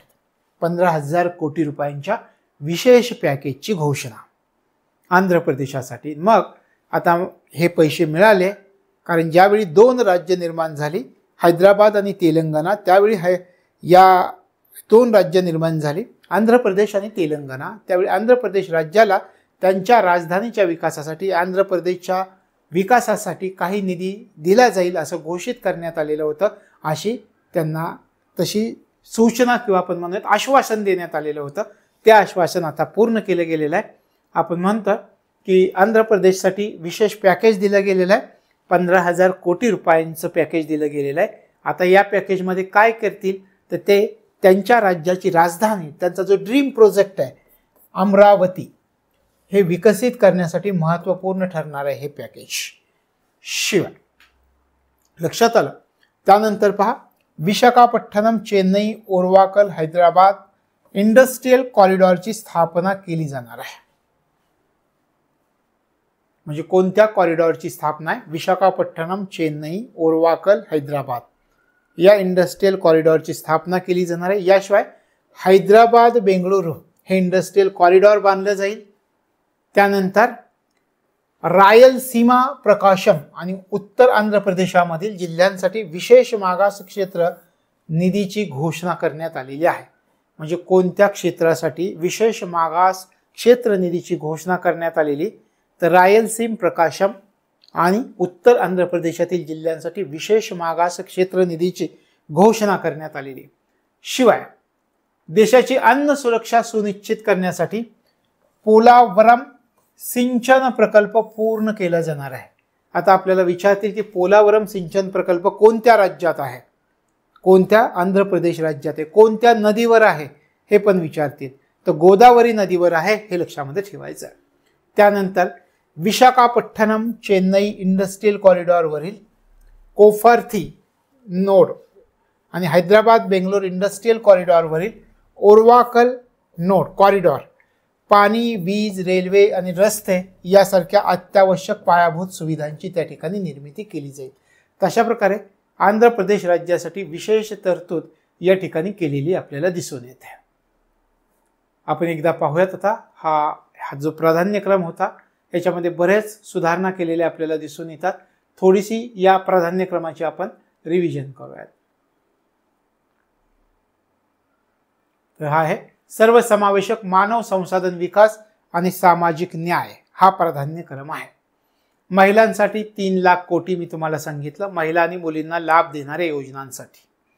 त्यानंतर महिलांसाठी वसतिगृह बांधली जातील हे विधान लक्षात ठेवा. त्यानंतर महिलांचा श्रमशक्तीमध्ये सहभाग वाढावा यासाठी सरकार काय काय करणार आहे ते लक्षात ठेवा. यासाठी शिशुगृहांची स्थापना केली जाईल आणि या शिशुगृहांमध्ये मुलांना सोडून महिलांना कामाला जाता येईल. यामुळं महिलांचा आपल्या श्रमशक्तीमधील सहभाग वाढवता येणार आहे. त्यानंतर आपण पाहिलं पूर्वोदय योजना आहे पूर्व क्षेत्राच्या विकासासाठी. पूर्वोदय विकास भी, विरासत भी, विकास पण करायच्यात, सांस्कृतिक परंपरा पण जपायच्या आहेत. आणि हे कशासाठी? विकसित भारताचं उद्दिष्ट साध्य करण्यासाठी. पूर्व विभागामधील जी नैसर्गिक संसाधनांनी समृद्ध प्रदेश आहेत, क्षेत्र आहेत, राज्य आहेत, त्यांच्यासाठी ही योजना आणण्यात आलेली. मग कोणती राज्यांचा त्याच्यामध्ये समावेश होतो? पूर्वोदय योजनेमध्ये 5 राज्यांचा समावेश होतो. आपण म्हटलं बिहार, झारखंड, पश्चिम बंगाल, ओडिशा आणि आंध्र प्रदेश या 5 राज्यांचा समावेश होतो. तशा प्रकारे ही पूर्वोदय योजना देशाच्या पूर्वेकडील प्रदेशांच्या विकासासाठी आणलेली. त्यानंतर आपण पाहिलं गया या ठिकाणी इंडस्ट्रियल कॉरिडॉरचा विकास केला जाणार आहे. अमृतसर कोलकाता औद्योगिक कॉरिडॉरचा विकास केला जाणार आहे. त्यानंतर आपण पंतप्रधान आदिवासी उन्नत गाव अभियान अभ्यासली की आदिवासी समाजाची सामाजिक आणि आर्थिक स्थिती सुधारायची आहे. त्याच्यामध्ये आपण पाहिलं की योजनेअंतर्गत काय केलं जाईल तर इच्छुक जिल्हे आणि आदिवासी बहुल गावं असतील तर त्या गावांमधील आदिवासी कुटुंबांच्या प्रगतीसाठी पावलं उचलली जातील. या योजनेमध्ये किती गावांना समाविष्ट केले जाणार आहे? 63,000 गावांना समाविष्ट केलं जाईल आणि 5 कोटी आदिवासी लोकांना या योजनेचा फायदा होणार आहे. त्यानंतर पंतप्रधान ग्राम सडक योजनेचा 4था टप्पा सुरू होतोय. या 4थ्या टप्प्यामध्ये किती गावांना मुख्य रस्त्याशी जोडलं जाणार आहे? तर 25,000 ग्रामीण वस्त्यांना, गावांना या प्रमुख रस्त्याशी जोडलं जाणार आहे. त्यानंतर पूर्वोत्तर क्षेत्राच्या विकासासाठी पेमेंट बँकांची स्थापना झाली आहे, कारण पूर्वोत्तर क्षेत्रामध्ये सुद्धा आपल्याला बँकांची त्या ठिकाणी शाखा उघडाव्या लागतील. मग इंडिया पोस्ट पेमेंट बँकेच्या 100 पेक्षा जास्त शाखा ईशान्येकडील भागात उघडल्या जाणार आहेत. आंध्र प्रदेशासाठी विशेष पॅकेज दिलंय 15,000 कोटी रुपयांचं आणि याच्यामधून अमरावती ही त्यांची जी राजधानी ती विकसित केली जाणार आहे. विशाखापट्टणम, चेन्नई, उर्वाकल, हैदराबाद हा इंडस्ट्रियल कॉरिडॉरची स्थापना केली जाईल.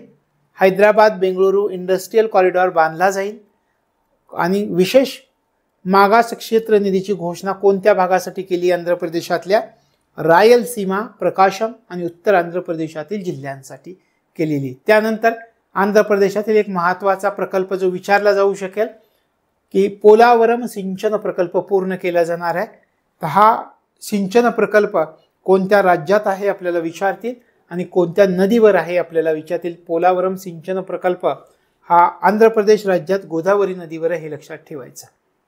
लक्षात आलं? तर हे लक्षामध्ये ठेवायचं. तर अशा प्रकारे आंध्र प्रदेश राज्याला विशेष निधीची त्या ठिकाणी विशेष निधी दिला जाणार आहे. 15,000 कोटी रुपये त्या ठिकाणी दिले गेलेले आहेत आंध्र प्रदेश राज्यासाठी. आता आपलं पुढचा प्राधान्यक्रम जो आहे तो उत्पादन आणि सेवा आहे. उत्पादन आणि सेवांमध्ये सरकार काय काय करणार आहे पहा. उत्पादन क्षेत्रातील सूक्ष्म, लघु आणि मध्यम उद्योग MSME साठी पत हमी योजना आहे. पत हमी योजना, MSME साठी पत हमी योजना. मग MSME ना काय केलं जाणार आहे? कर्जासाठी नवीन मूल्यांकन मॉडेल आणलं जाणार आहे यांच्या कर्जासाठी. शिवाय अजून काय केलं जाईल? मुद्रा कर्ज पण आहे पहा. मुद्रा कर्ज, तरुण श्रेणीतील कर्ज मर्यादा वाढवली गेलेली आहे या मुद्रा कर्जाअंतर्गत. ते आपण पुढे पण सविस्तरपणे अभ्यासूयात की तरुण श्रेणीमध्ये जी कर्ज मर्यादा होती ती 10 लाख होती, ती 20 लाख रुपये करण्यात आलेली आहे. त्यानंतर बिकट परिस्थितीच्या काळात, हे वाक्य लक्षात ठेवा, बिकट परिस्थितीच्या काळात सूक्ष्म, लघु आणि मध्यम उद्योगांना क्रेडिट सपोर्ट दिला जाणार आहे. तर MSME साठी हे केले जाणार आहे. उत्पादन आणि सेवा, उत्पादन क्षेत्रातील MSME साठी पत हमी योजना जाहीर करण्यात आलेली. कर्जासाठी त्यांचं नवीन मूल्यांकन केलं जाईल. त्यानंतर मुद्रा कर्ज योजना आपण पाहिली की त्या मुद्रा कर्ज योजनेमध्ये 3 श्रेणी आहेत. त्यातल्या तरुण श्रेणीतील कर्ज मर्यादा वाढवली आहे, दुप्पट केली आहे. पूर्वी 10 लाख रुपये होती, सध्या 20 लाख रुपये झाले आणि बिकट परिस्थितीच्या काळात या सूक्ष्म, लघु आणि मध्यम उद्योगांना क्रेडिट सपोर्ट केला जाणार आहे. PM मुद्रा कर्ज मर्यादा दुप्पट झाली, हे ते आपण पाहूया. कधी योजना सुरू झाली होती? 2015 मध्ये. आता या मुद्रा कर्ज मर्यादा दुप्पट करण्यात आलेली तरुण श्रेणीमधील, हे आपण इथेच अभ्यासलं होतं. यापूर्वी या योजनेअंतर्गत 10 लाख रुपयापर्यंतचं कर्ज दिलं जात होतं. आता 20 लाख रुपये ते करण्यात आलेलं आहे. कसं? PM मुद्रा योजनेमध्ये 3 श्रेणी आपण पाहिल्या होत्या. म्हटलं होतं शिशु कर्ज, किशोर कर्ज, तरुण कर्ज. शिशु कर्ज 50,000 रुपयापर्यंत प्राप्त होतं, किशोर कर्ज 5 लाख रुपयापर्यंत आणि तरुण कर्ज 10 लाख रुपयांचे. ही जे तरुण कर्ज याची मर्यादा वाढवली. 10 लाख रुपयांवरून हे कर्ज दिलं जात होतं, त्याची रक्कम आता 20 लाख रुपये करण्यात आलेली आहे. या कर्जाची श्रेणी वाढवली, या कर्जाची रक्कम दुप्पट केली आहे. तर PM मुद्रा योजनेत 3 श्रेणी आपण अभ्यासल्या: शिशु कर्ज, किशोर कर्ज, तरुण कर्ज. तरुण कर्जाची कर्ज मर्यादा 10 लाख रुपयापर्यंत होती, ती 20 लाख रुपये करण्यात आलेली आहे. अशा प्रकारे हे लक्षामध्ये ठेवायचं. लक्षात आलं? यानंतर येतो शहरी विकास. शहरी विकासासाठी प्रयत्न. शहरी विकासामध्ये काय काय आहे पहा. मुद्रांक शुल्क, स्ट्रीट मार्केट रस्त्यावरील बाजार आपण म्हणतो, ट्रान्झिट ओरिएंटेड विकास आणि पाणी व्यवस्थापन. मुद्रांक शुल्क म्हणजे काय? महिलांनी जर मालमत्ता खरेदी केली तर त्या मालमत्तेवरील मुद्रांक शुल्क कमी करण्यासाठी राज्यांना प्रोत्साहन दिले जाणार आहे. लक्षात आलं? महिलांनी जर मालमत्ता खरेदी केली तर त्या मालमत्तेवरील मुद्रांक शुल्क कमी करण्यासाठी स्टॅम्प ड्युटी असते, ती कमी करण्यासाठी राज्यांना प्रोत्साहन दिलं जाईल. दुसरं स्ट्रीट मार्केट. वेगवेगळ्या शहरांमध्ये काय केलं जाणार आहे? 100 आठवडा बाजार किंवा स्ट्रीट फूड हब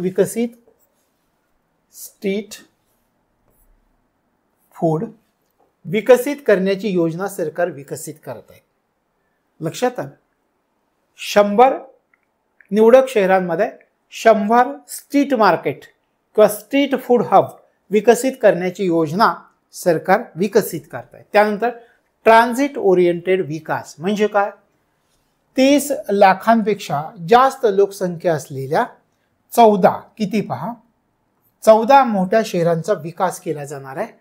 आणि एखाद्या महानगर क्षेत्रामध्ये सर्व प्रकारच्या सेवांना ज्यावेळी केंद्रित केलं जातं त्याला ट्रान्झिट ओरिएंटेड विकास असं म्हटलं जातं. म्हणजे एखाद्या महानगरामध्ये सर्व प्रकारच्या सेवा उपलब्ध करून दिल्या जातात तर त्याला ट्रान्झिट ओरिएंटेड विकास असं म्हटलं जातं. पाणी व्यवस्थापनामध्ये काय केलं जाणार आहे?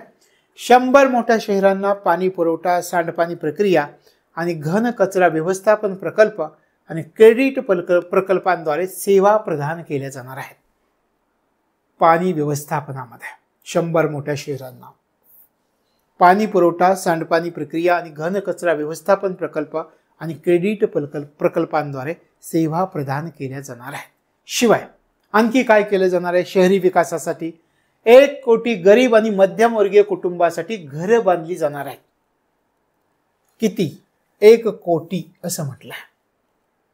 आणि PM आवास योजना शहरी 2 अंतर्गत ही घरं बांधली जातील.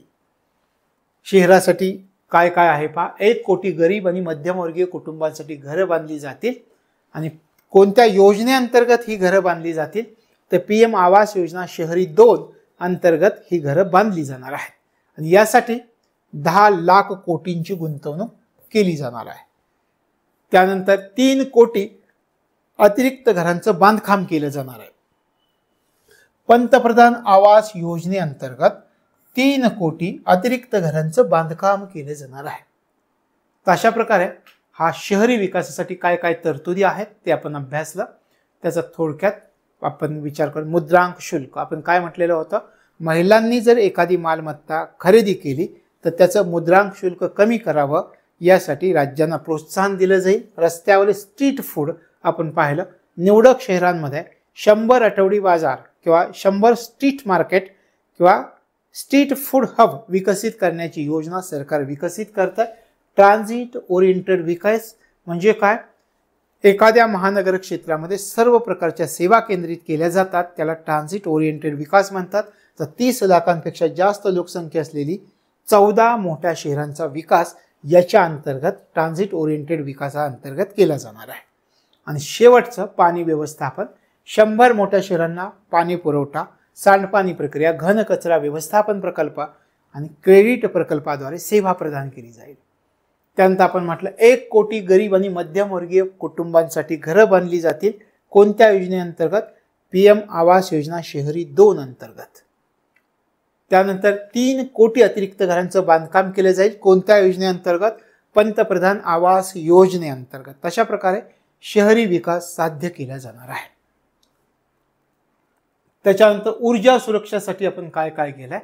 पंतप्रधान सूर्यघर योजना आपण अभ्यासली होती याच्या अगोदर सुद्धा. कधी? 29 फेब्रुवारी 2024 ला मंजुरी. कालावधी 2026-27 पर्यंत. राष्ट्रीय स्तरावर या पंतप्रधान सूर्यघर योजनेची अंमलबजावणी कोण करणार आहे? राष्ट्रीय स्तरावर NPIA national program implementation agency ही एजन्सी किंवा ही संस्था राष्ट्रीय स्तरावर कार्यक्रमाची अंमलबजावणी करेल. राज्य स्तरावर या पंतप्रधान सूर्यघर योजनेची अंमलबजावणी कोण करणार आहे? सियाज स्टेट इम्प्लिमेंटेशन एजन्सीज म्हणजे सियाज. तर राज्य स्तरावर या पंतप्रधान सूर्यघर योजनेच्या कार्यक्रमाची अंमलबजावणी करणार आहे. म्हणजे राष्ट्रीय स्तरावर कोण अंमलबजावणी करेल, राज्य स्तरावर कोण अंमलबजावणी करेल हे लक्षात ठेवायचं. उद्देश काय आहे? सौर ऊर्जेचा वापर वाढवायचा आहे. आता ही जी योजना आहे ती अंतरिम अर्थसंकल्प म्हणजे त्या अगोदर एक अर्थसंकल्प मांडला होता, तर त्या अंतरिम अर्थसंकल्पामध्ये जाहीर करण्यात आलेली होती. याच योजनेचा पुनरुच्चार आता कुठं? या सुद्धा अर्थसंकल्पामध्ये करण्यात आलेला आहे. काय काय केलं जाणार आहे या योजनेद्वारे? देशामधील सुमारे 1 कोटी घरांच्या छतावर सौर ऊर्जेसाठी आवश्यक असलेले पॅनल बसवण्यात येणार आहे. 1 कोटी घरांच्या छतावर सौर ऊर्जेसाठी आवश्यक असलेले पॅनल बसवण्यात येतील आणि मग 1 कोटी कुटुंबांना, या योजनेत सहभागी झालेल्या 1 कोटी कुटुंबांना, किती कुटुंबांना? 1 कोटी 300 युनिट पर्यंत वीज मोफत मिळेल. त्यानंतर 2 किलोवॅटची यंत्रणा बसवण्यासाठी केंद्राकडून 60% अनुदान आणि 2 ते 3 किलोवॅटच्या यंत्रणेसाठी 40% अनुदान सरकारकडून दिलं जाईल. अनुदान कसं असणार आहे? 1 किलोवॅटच्या यंत्रणेसाठी 30,000 रुपये अनुदान असेल, 2 किलोवॅटच्या यंत्रणेसाठी 60,000 रुपये अनुदान असेल, 3 किलोवॅटच्या यंत्रणेसाठी 78,000 रुपये तुम्हाला अनुदान प्राप्त होणार आहे. म्हणजे किती? 1 किलोसाठी 30,000 रुपये, 2 किलोवॅटसाठी 60,000 रुपये, 3 किलोवॅटसाठी 78,000 रुपये अनुदान प्राप्त होणार आहे. खाजगी क्षेत्रांना प्रोत्साहन दिलं जाईल. खाजगी क्षेत्रांना काय प्रोत्साहन? छोट्या अणुभट्टींच्या उभारण्यासाठी खाजगी क्षेत्रांना प्रोत्साहन दिलं जाणार आहे. शिवाय ऊर्जा क्षेत्रासाठी NTPC आणि भेल यांचा संयुक्त उपक्रम येणार आहे. उद्देश वीज निर्मितीची कार्यक्षमता वाढवण्यास मदत करणे. तर यासाठी NTPC आणि भेल हा संयुक्त उपक्रम आहे. आपल्याला विचारतील कोणत्या 2 कंपन्यांचा हा संयुक्त उपक्रम आहे वीज निर्मितीची कार्यक्षमता वाढवण्यासाठी. आणि या 2 कंपन्यांद्वारे संयुक्तपणे किती मेगावॅटचा?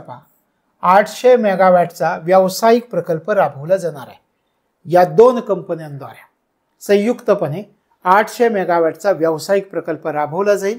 शिवाय अल्ट्रा सुपर क्रिटिकल तंत्रज्ञानाचा वापर या प्रकल्पामधून केला जाणार आहे. तर हे पण लक्षात ठेवायचे महत्त्वाचं आहे. वीज निर्मितीची कार्यक्षमता वाढवण्यासाठी कोणत्या 2 कंपन्यांचा हा संयुक्त उपक्रम राबवला जाणार आहे? NTPC आणि BHEL, national thermal power corporation आणि भेल, भारत हेवी इलेक्ट्रिकल लिमिटेड यांचा संयुक्त उपक्रम असेल. या 2 कंपन्या काय करतील? संयुक्तपणे किती मेगावॅटचा व्यावसायिक प्रकल्प राबवला जाणार आहे असं विचारतील. संयुक्तपणे या 2 कंपन्या किती मेगावॅटचा व्यावसायिक प्रकल्प राबवणार आहेत? 800 मेगावॅट. आणि याच्यामध्ये कोणत्या तंत्रज्ञानाचा वापर केला जाणार आहे? अल्ट्रा सुपर क्रिटिकल तंत्रज्ञानाचा वापर केला जाईल. त्यानंतर पहा, कार्बन उत्सर्जन रोखण्यासाठी उपाय आहे. कार्बन उत्सर्जन रोखून प्रदूषण कमी करण्याला प्रोत्साहन देण्यावर भर दिला जाणार आहे. MSME, सूक्ष्म आणि लहान उद्योगांना स्वच्छ ऊर्जेचा वापर वाढावा यासाठी पहिल्या टप्प्यात 60 क्लस्टरला लक्ष्य करण्यात येणार आहे आणि पुढच्या टप्प्यात 100 क्लस्टरला लक्ष्य केले जाणार आहे. सूक्ष्म आणि लहान उद्योगांना म्हणजे MSMEs मध्ये स्वच्छ ऊर्जेचा वापर वाढावा यासाठी काय केलं जाईल? पहिल्या टप्प्यात 60 क्लस्टर आणि पुढच्या टप्प्यात 100 क्लस्टरला लक्ष्य केले जाणार आहे. त्यानंतर छोट्या आणि मॉड्यूलर अणुभट्ट्यांची रचना केली जाणार आहे. केंद्र सरकार काय करणार आहे? कोणाचं सहकार्य घेऊन करणार आहे? असं केंद्र सरकार खाजगी कंपन्यांच्या सहकार्यानं संशोधन व विकासासाठी छोट्या अणुभट्ट्या, मॉड्यूलर अणुभट्ट्या उभारणार आहे. या मॉड्यूलर अणुभट्ट्या ज्या असतात त्यांचा आकार छोटा असतो. म्हणजे या अणुभट्ट्या ज्या आहेत त्यातून 300 मेगावॅटपर्यंत वीज निर्मिती करता येते. अशा प्रकारे छोट्या आणि मॉड्यूलर अणुभट्ट्या केंद्र सरकार खाजगी कंपन्यांच्या सहकार्यानं उभारणार आहे. असं जर विधान आलं तर लक्षात ठेवा, खाजगी कंपन्यांच्या सहकार्यानं याची उभारणी सरकार करणार आहे. ऊर्जा प्रकल्प 21,400 कोटी रुपयांचे ऊर्जा प्रकल्प हाती घेतलेत. यामध्ये बिहारमधील पीरपैती, हे लक्षात ठेवा, बिहारमधील पीरपैती येथे काय केले जाणार आहे? नवीन 2400 मेगावॅट वीज प्रकल्प उभारला जाणार आहे. ऊर्जा प्रकल्पामध्ये बिहारमधील कोणत्या ठिकाणी किंवा पीरपैती येथे किती मेगावॅटचा वीज प्रकल्प उभारला जाणार आहे? 2400 मेगावॅटचा उभारला जाणार आहे. हे पीरपैकी कोणत्या राज्यात आहे हे पण विचारते. हे बिहारमध्ये आहे, हे लक्षात ठेवायचं आहे. तर अशा प्रकारे या ठिकाणी आपण या सगळ्या गोष्टींचा विचार केला. आता पुढचं आपलं पायाभूत सुविधा. आता पहिला प्रश्न आपल्याला की केंद्र सरकार पायाभूत सुविधांमध्ये गुंतवणुकीवर जीडीपीच्या किती टक्के हिस्सा खर्च करतं, जीडीपीचा किती हिस्सा खर्च करतं. तर 2024-25 साठी भांडवली खर्चासाठी 11.11 लाख कोटी रुपये देणार आहे. जीडीपीच्या 3.4%, जीडीपीच्या 3.4% खर्च पायाभूत सुविधांमध्ये. आपण काय म्हणतो, 11.11 लाख कोटी रुपये दिले जाणार आहेत. पुढील 5 वर्षांसाठी योजना राबवल्या जाणार आहेत. पायाभूत सुविधांसाठी पुढच्या किती वर्षांसाठी, 5 वर्षांसाठी योजना राबवली जाईल आणि राज्यांना त्यांच्या पायाभूत सुविधांसाठी मदत करण्यासाठी 1.5 लाख कोटींच्या दीर्घकालीन व्याजमुक्त कर्जाची तरतूद करण्यात आलेली. पहा, राज्यांना किती कोटींची व्याजमुक्त कर्जाची तरतूद करण्यात येईल, तर 1.5 लाख कोटींच्या दीर्घकालीन व्याजमुक्त कर्जाची तरतूद राज्यांच्या पायाभूत सुविधांसाठी करण्यात आलेली आहे. त्याच्यानंतर पंतप्रधान ग्राम सडक योजना, योजनेची सुरुवात 2000 मध्ये. उद्देश काय, अर्थव्यवस्थेला गती प्राप्त व्हावी यासाठी गावांना शहराबरोबर जोडायचं आहे. प्रधानमंत्री ग्राम सडक योजना सुरू करण्यात आलेली होती आणि या योजनेचा 4था टप्पा आपण अभ्यासलाय, याच्यावरती अभ्यासलाय, पायाभूत सुविधांमध्ये पण ते आपण घेतलाय. तर 4थ्या टप्प्याचा उद्देश आहे 25,000 गावं आपल्याला जोडायची या 4थ्या टप्प्यामध्ये. त्यानंतर पहा, सिंचन आणि पूर निवारणासाठी सरकारनं अर्थसंकल्पात काय नियोजन केलंय. सिंचन आणि पूर निवारणासाठी कोसी मेची, नाव लक्षात ठेवायचं, कोसी मेची आंतरराज्य लिंक सारख्या प्रकल्पावर काम केलं जाणार आहे. त्यानंतर नदी प्रदूषण कमी करणं, सिंचन प्रकल्प व इतर 20 चालू आणि नवीन योजनांसाठी 11,500 करोड रुपयांचं आर्थिक सहाय्य प्रदान केलं जाणार आहे. याशिवाय कोशीशी संबंधित पूर निर्मूलन आणि सिंचन प्रकल्पांचं सर्वेक्षण आणि अन्वेषण केलं जाईल. त्याच्यामध्ये पहा कोणत्या राज्यांना याच्या अंतर्गत सहाय्य प्राप्त होणार आहे. आसाम, हिमाचल प्रदेश, उत्तराखंड, सिक्कीम या राज्यांना याच्या अंतर्गत आर्थिक सहाय्य दिलं जाणार आहे. लक्षात आलं. शिवाय पर्यटन, नालंदाला पर्यटन स्थळ म्हणून प्रोत्साहन दिलं जाणार आहे, हे पण महत्वाचं आहे. केंद्र सरकार काय करेल, बिहारच्या नालंदा राजगीर कॉरिडॉरसह नालंदाला पर्यटन स्थळ म्हणून प्रोत्साहन देणार आहे, नालंदाला. आणि शिवाय काशी विश्वनाथ मंदिराप्रमाणे गयामधील विष्णुपद मंदिर आणि महाबोधी मंदिर, हे दोन्ही लक्षात ठेवा, महाबोधी मंदिर आणि विष्णुपद मंदिर, गयामधील विष्णुपद मंदिर आणि महाबोधी मंदिरातील कॉरिडॉर सरकार विकसित केला. आपल्याला विचारतील हे विष्णुपद मंदिर आहे कोणत्या नदीच्या काठी आहे, असं जर आपल्याला विचारलं तर फाल्गू नदीच्या काठावर आहे, हे लक्षामध्ये ठेवायचं. महाबोधी मंदिर तुम्हाला माहिती आहे युनेस्कोच्या जागतिक स्थळापैकी एक आहे. तशा प्रकारे पायाभूत सुविधांमध्ये काशी विश्वनाथ मंदिराप्रमाणे गयामधील विष्णुपद मंदिर आणि महाबोधी मंदिरातील कॉरिडॉर सरकार विकसित करेल. त्यातलं विष्णुपद मंदिर कोणत्या नदीच्या काठावर असं विचारलं तर फाल्गू नदीच्या काठावर आहे, हे लक्षात ठेवायचं. आणि महाबोधी मंदिर युनेस्कोच्या जागतिक स्थळापैकी एक आहे. शिवाय बिहार इथे या ठिकाणी विमानतळ, मेडिकल कॉलेज आणि स्पोर्ट्स इन्फ्रास्ट्रक्चर जे आहे त्यासाठी प्रस्ताव आहे. 26,000 कोटी रुपयांमध्ये काय केलं जाणार आहे, पाटणा पूर्णिया एक्सप्रेस वे बक्सर भागातून महामार्ग, तर हे केलं जाणार आहे बिहारमध्ये. शिवाय बोधगया, राजगीर, वैशाली, दरभंगामध्ये उत्तम रस्ता संपर्क तयार केला जाईल. याशिवाय बक्सरमधील गंगा नदीवरील अतिरिक्त 2 पदरी पूल विकसित करण्यात येणार आहे. कोणत्या नदीवर, इन्फ्रास्ट्रक्चरमध्ये काय काय पहा.